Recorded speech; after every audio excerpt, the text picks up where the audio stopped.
Welcome to In Depth with Academia. I'm Richard Price, your host and guide through the halls of academic inquiry and exploration. Today, we venture into the mystic with Michele Sanvico's captivating paper that proposes a new hypothesis on the origin of the legendary traditions of the Sibillini Mountains. Quite a mouthful, I know, but it's packed with intriguing questions. So let's dive in, shall we? Now, let me start by saying that as the CEO of Academia, I'm here to present the viewpoints and findings of Sanvico, not to, endorse them. My job is to help unravel what the paper talks about and maybe pique your curiosity in the process. Okay, here's the big question that Sanvico tackles. Could the seismic nature of the Sibillini Mountains have inspired ancient populations to create legends as explanations for earthquakes? Seriously, this is a fascinating angle, because folklore often fills the gaps where science has yet to tread, right? Earthquakes can be terrifying, and before modern science, people turned to myths to make sense of such overwhelming forces. Sanvico suggests an ancient and now mostly forgotten legend, possibly once shared by the Sibillini and Piceni people, might have been born out of their efforts to deal with, or even control, the terrifying destruction of earthquakes. This ancient story, though hidden beneath layers, could have survived in faint traces, hidden beneath later, more recognizable legends. So what are these legends Sanvico talks about?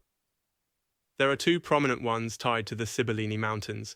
First, the Apennine Sibyl, a kind of mysterious oracle presiding over a cave, and second, the story of a lake said to bear the name of Pontius Pilate, where demons were reputed to dwell. Now, the fascinating twist here is that Sanvico argues these stories, especially as they relate to the Sibyl, didn't originate locally. They were borrowed, if you will, from much older, well-established legends. The Sibyl's legend might not have emerged until the 15th century, and apparently no mentions exist in literature before that time, which is quite something. It suggests a layering effect where medieval tales borrowed aspects from the broader, more illustriously foreign traditions like that of Celtic lore involving Morgana Le Fata and her companion Sibyl. These characters from the matter of Britain, known through Arthurian legends, may have been adapted to fit the geography and mystique of the Sibillini region. And what about the lake concerned Pilate? It's a little more curious. Sanvico points out that the tale of Pilate's demonic burial site isn't original to Italy at all. The idea might have migrated from elsewhere in Europe, where numerous variations of Pilate's cursed resting place exist, suggesting a kind of legendary transplant. The vivid narrative provided by Antoine de La Salle, telling of a buffalo-drawn wagon plunging Pilate into this cursed lake, seems to carry European medieval flair, right? Okay, maybe not everyone is into medieval legends or earthquakes, and that's fair, but consider this.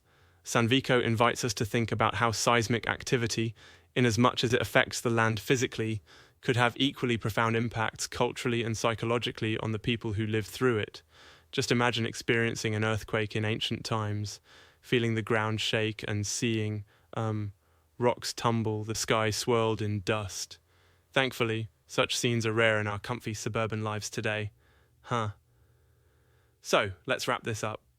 Sanvico touches on an imaginative understanding that the tangible land underneath, these often repeated seismic events, can directly or indirectly sculpt the stories communities hold dear, molding their culture and beliefs over generations. The Sibillini Mountains may, then, stand as something more than just a geographical feature.